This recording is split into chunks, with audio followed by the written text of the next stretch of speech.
नमस्कार, मैं हूं आपके साथ अंजलि और आप देख रहे हैं आजाद पत्र न्यूज। तो चलिए शुरुआत करते हैं आज की प्रमुख खबर से।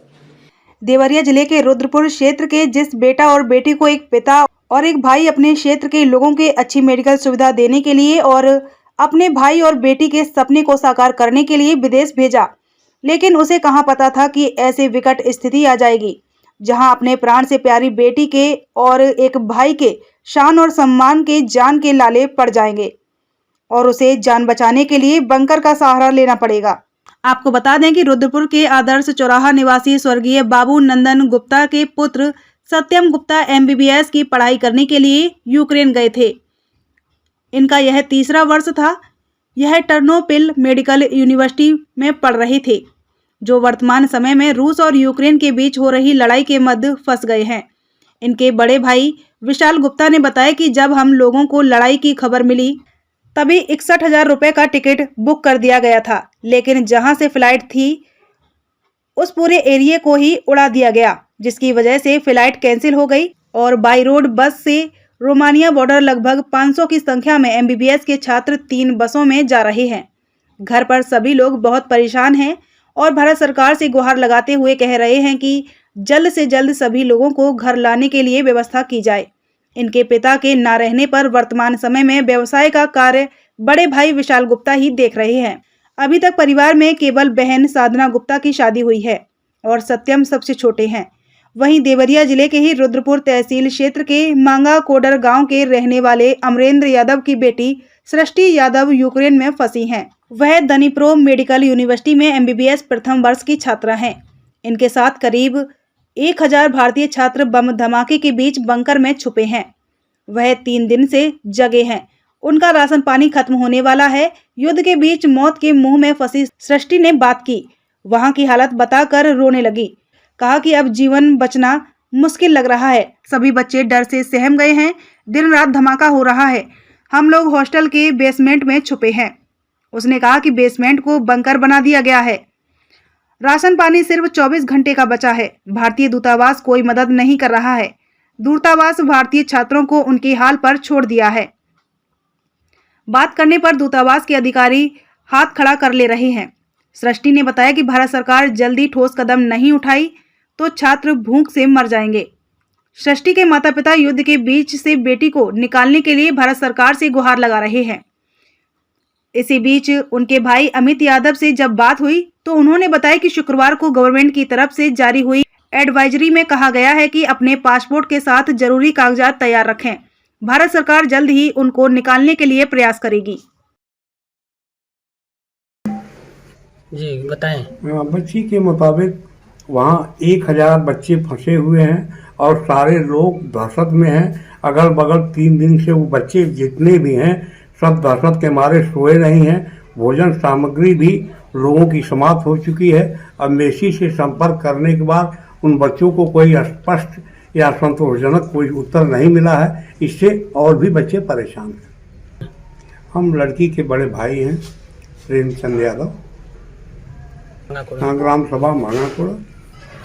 जो है वहाँ फंसी हुई है यूक्रेन में, क्या उनका समाचार मिला है? कैसी स्थिति है वहाँ पर इस समय? समाचार जैसे उनका जैसे फोन पर तो बात उधर संतोषजनक मिलती थी, लेकिन कल से हम लोग बहुत दुखी हैं, नहीं मिला।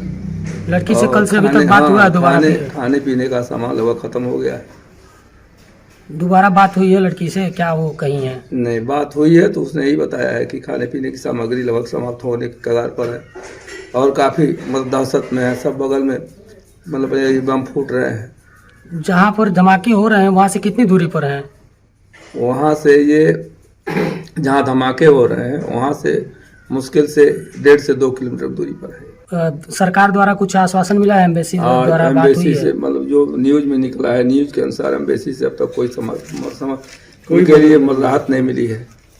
एम्बेसी से हम लोगों की बात नहीं हुई है। जो टोल आप लोगों ने बात करने की कोशिश की है? टोल फ्री नंबर हमको नहीं पता है। आप कौन है लड़की के? हम लड़की के बड़े पिताजी हैं। पिताजी? हाँ, सृष्टि यादव के बड़े पिताजी हैं। और 6 बजे हमने 2 ब्लास्ट की आवाज सुनी थी।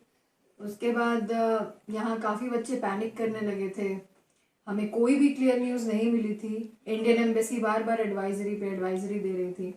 पर कोई भी स्ट्रिक्ट रूल्स नहीं बताए गए थे। जैसे जैसे दिन बीतते गया हमें रेड अलर्ट्स के बारे में, इमरजेंसी सिचुएशन के बारे में बताया गया कि आपको सायरन सुनाई देगा, आपको तुरंत हमारी एनाटॉमी बिल्डिंग पास में ही है, हमारे हॉस्टल के पास में, वहाँ जाना होगा। वहाँ बंकर्स बने हुए हैं, 2-2 बंकर्स हैं। हमारे लगेजेस भी पैक करा दिए गए थे, कुछ भी छोटा मोटा सामान, कुछ भी, ये सब पैक्ड है। और हमें बोला गया है बस सायरन की आवाज़ सुनाई दे और हमें भागना है। इस अलर्ट के और इस वजह से हम लोग कल से बच्चे सोए नहीं है हॉस्टल्स में कि कब सायरन हो जाए, कब क्या हो जाए, तो कभी भी कुछ भी हो सकता है डनीप्रो सिटी में। और जैसे कि सारे बच्चे, जितना हम लोग डरे, हमसे ज़्यादा हमारे पेरेंट्स डरे हैं। और एम्बेसी सिर्फ एडवाइजरी दे रही है, वो लोग कोई एक्शन नहीं ले रहे हैं। जैसे मीडिया में दिखा रहे हैं कि बसेस अरेंज हो रहे हैं, लेकिन ऐसा कुछ नहीं है। हम लोग को खुद बस अरेंज करनी पड़ेगी। एम्बेसी की साइड से ऐसा कुछ भी नहीं है। हमें आज बताया गया है कि बॉम्ब ब्लास्ट रात में भी हो सकता है। कोई भी क्लियर सिचुएशन बताई नहीं जा रही कि हमें आगे करना क्या है। हमारे कुछ दोस्तों ने बात की एम्बेसी से, इंडियन एम्बेसी से, वो कह रहे हैं नहीं, बसेस आपको ही अरेंज करानी है। अब इसकी जिम्मेदारी भी हमें खुद लेनी और हम पड़ेगी। कैसे सिचुएशन में बसेस अरेंज कर सकते, बाहर निकल सकते? यहाँ पे तो सारा कुछ बंद है। और इस वजह जबकि से 9 बजे के बाद जाना अलाउड नहीं है। कर्फ्यू तो सिचुएशन हम है लोग पूरा। कैसे जा सकते हैं? और इस पे एम्बेसी बोल रही है कि आप लोग खुद बस अरेंज करके, और लेकिन मीडिया में शो हो रहा है कि बसेस अरेंज हैं, तो ये चीजें गलत हो रही हैं। हमें और एक बात बतानी थी, हम सिर्फ अकेले 2 बच्चे नहीं हैं, हमारे जैसे 1000 से भी ज्यादा बच्चे यहाँ पे फंसे हुए हैं डनीप्रो में। बताइए। बात हुआ है कि हम रोमानिया बॉर्डर पर पहुंच चुके हैं रात को। उसके बाद पता नहीं, मतलब मोबाइल बंद है उनका, कहाँ है। कि आपके लड़के को कैसे जो है क्या मदद हो तो जाती है?